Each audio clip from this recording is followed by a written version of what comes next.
అప్పు ఇవ్వద్దు, తీసుకోవద్దు. అప్పు ఒక్కొక్కసారి ప్రాణాలకే ముప్పు. ఎస్, ఈ మాట మనం ఎప్పుడు వినుంటాం, చూసుంటాం, మనమే మాట్లాడుంటాం కదా. ఈ మధ్యకాలంలో చూస్తున్నాం కదా, కొన్ని చాలా రెగ్యులర్ అయిపోయాయి. ఏంటి, కొంతమంది ఈజీ మనీ కోసం బెట్టింగ్ ఆడుతున్నారు, దానికి లక్షల డబ్బులు తగిలేస్తున్నారు, ఫ్రెండ్స్ని అడిగి అప్పులు చేస్తున్నారు, ఇంట్లో తల్లివో భార్యవో నగలు తాకట్టు పెట్టేస్తున్నారు, చివరికి అన్నీ పోగొట్టుకొని అయితే ఆత్మహత్య చేసుకుంటున్నారు, లేదా ఎవరినైనా చంపేస్తున్నారు. సేమ్ అట్లనే జరిగింది ఇప్పుడు గద్వాల్ జిల్లాలో, అక్కడ ధరూర్ మండలం గార్లపాడు. అతని పేరు రామిరెడ్డి.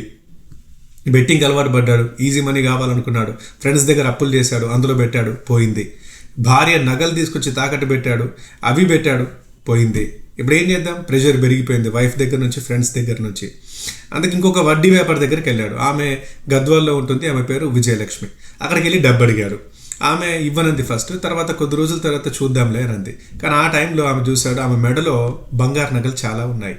ఇంక ఈమె దగ్గర అప్పెందుకు, ఈ నగలు ఎత్తుకుపోదామని చెప్పేసి వెంటనే నగలు ఇట్లా లాగి ఆమెను ఇట్లా గోడకు దోశాడు. దెబ్బకి ఆమె అక్కడే పడి చచ్చిపోయింది.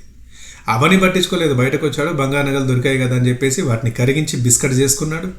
ఇటు వచ్చి వైఫ్కి నగలు తీసుకొచ్చాడు, ఎక్స్ట్రా నగలు కొనుక్కొచ్చాడు, ఫ్రెండ్స్ అప్పులు తీర్చేశాడు, ఇంకేముంటుంది తీర్చేశాడు. 1,50,000 జేబులో పెట్టుకొని ఎంజాయ్ చేస్తున్నాడు. బట్ ఏమైంది, వన్ ఫైన్ డే పాపం మండుతుంది కదా. ఆమె హస్బెండ్కి డౌట్ వచ్చింది, నా వైఫ్ది ఖచ్చితంగా అనుమానాస్పద మరణం, ఎవరో చంపేశారని చెప్పేసి. సీసీ ఫుటేజ్ చూశాడు, డౌట్ వచ్చింది రామిరెడ్డి మీద, పోలీసులకు చెప్పాడు. ఇంకేముంది, ఇప్పుడు తేలిపోయింది, రామిరెడ్డి ఏమో జైల్లో ఉన్నాడు.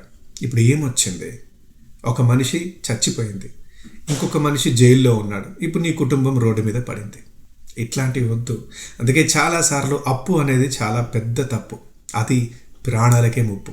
అట్లాంటివి చేయొద్దు.